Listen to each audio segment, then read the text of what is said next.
Hi, Congresswoman. How are you? Good. How are you? I'm doing well. Thanks so much for making the time for us. I really appreciate it. Sure. I know it's a little tough, kind of in transit, but we'll do our best we can to keep things uh, timely for you and on your schedule. Great. Um, Congresswoman, obviously, a lot of excitement on your end to see this version of the Build Back Better Act go through. A lot of provisions that obviously you were really in favor of. I know climate change is a personal passion of yours. There's a lot of elements in there. Are you hopeful that the Senate will maintain most of those when they send back the final version to the House? Yeah, I feel very good about the bill that we passed.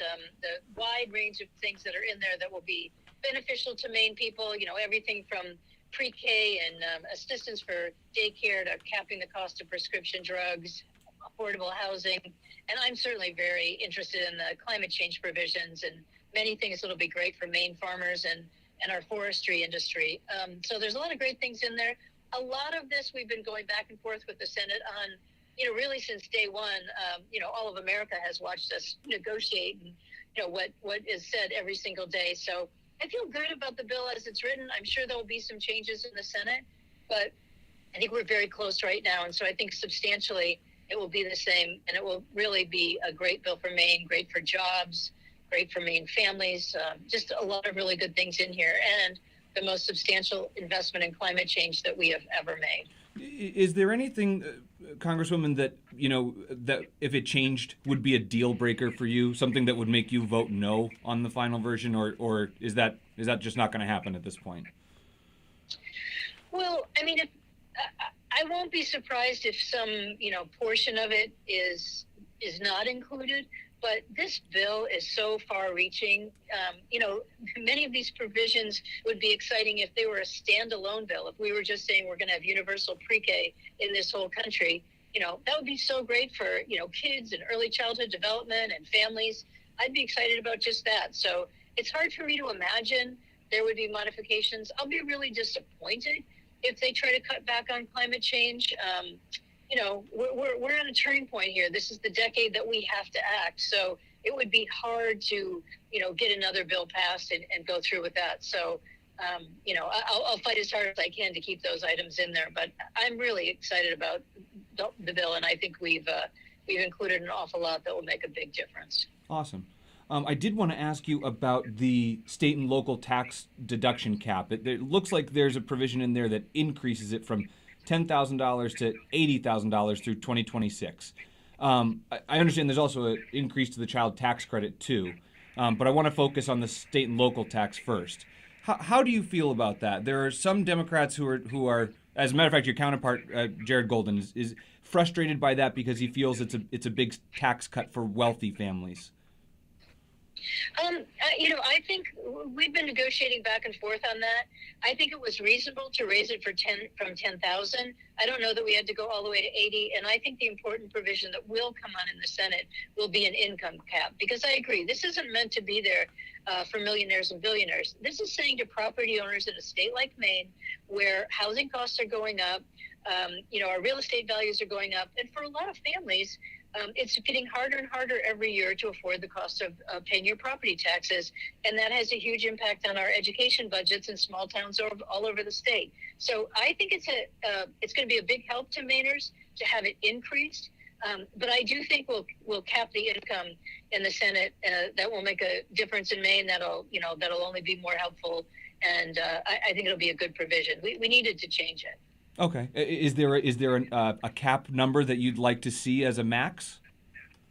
Well, I think right now the Senate is talking about if you have an income over $400,000, you cannot take advantage of this deduction, and I think that's totally reasonable. That's a very high income in Maine, obviously, but in places like New Jersey, they think they have to have it something like that. But my point is, that would be a good income cap, and we could probably settle for a deduction that's closer to half of 80,000, more like 40,000.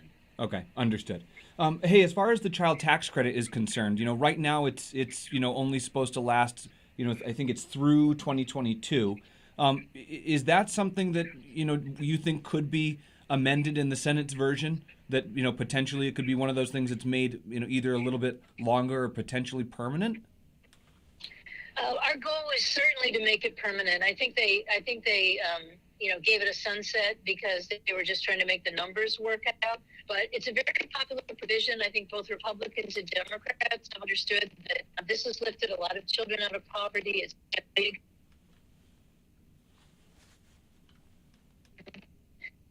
will definitely discussed over there. And I think if it doesn't become permanent, it will be something Congress focuses on trying to do in the future. Okay. I lost you a little bit there, but I think I got the overall sentiment. Last question I'll ask you then, Congresswoman, because I think you may be getting into a service zone that we may not be able to reach. But I will just ask you about universal pre-K, because obviously it's important to you. It's important to a lot of families in Maine, especially in our state where we have a child care desert, where there just are, a lot of areas where there are not sufficient child care facilities and sufficient staff to allow these parents to send their kids to an affordable childcare location. Can you talk about why that's been so important for you and people, and to make that happen for people in our state? Yeah, I mean, having universal pre-K is incredibly important. We've learned so much about a child's early development, and we know that the sooner that a kid can be in a setting where they can start to learn, the better off they'll be, through the rest of their lives. The other thing that's really valuable is that so many parents struggle with the cost of childcare or can't find childcare. And so the idea that you can start sending your kid to school earlier is good for that kid. It's great for the family. We also have a cap on the cost of daycare overall. So that's a big benefit too, because a lot of families, they make this big decision. Can I even afford to go back to work? And at a time when we need more people in the workforce, women have been staying home. Family members have been staying home. So I think this is a real game changer for our state and critically important. Okay. Congresswoman, anything that is a must keep or anything you must see in the final version of the bill when it comes back to the House?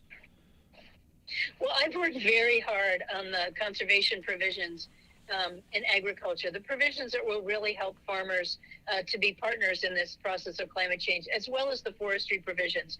And I'll be pretty darn upset if those come out, because those programs are always oversubscribed in Maine. They're a huge bit of help to Maine farmers, both in affordability, but also in future challenges with climate change. So, I'll be stomping my feet and fighting with the Senate every day if they try to take that out. Would it cause you to vote no if those were removed? No. Okay. Fair enough. Just wanted to ask. Congresswoman, you've answered all of my questions. Is there something I didn't address that you wanted to make sure the people of Maine know on your behalf? No, thanks. That was great. Lots of good questions. I appreciate it. Yeah, absolutely. Victoria, thanks for connecting us. And Congresswoman, thank you so much for taking the time. I hope you get a little bit of rest until you guys are up at bat again, so to speak. Thank you. I'm looking forward to it. Take care. Bye. Take care.